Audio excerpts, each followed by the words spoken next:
La violence de l'impact. Lorsque le pic frappe son crâne contre un arbre, l'impact est d'une violence inouïe. La vitesse et la puissance de ces frappes sont terrifiantes, à tel point que si un être humain subissait un tel choc, une seule frappe l'enverrait directement aux urgences. Une résistance inégalée.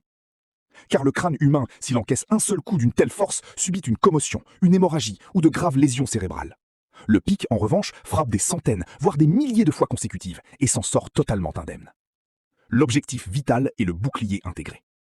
Le pic ne martèle pas le bois par folie ou par simple jeu.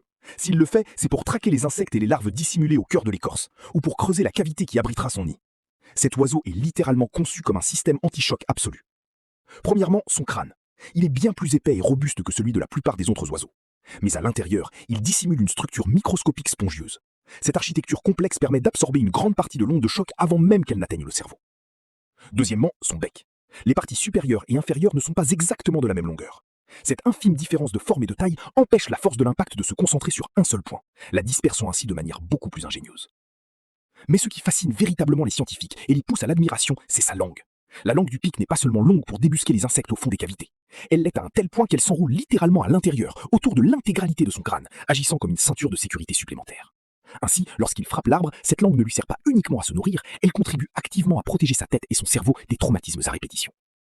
À cela s'ajoute le fait que son cerveau est naturellement petit et parfaitement confiné à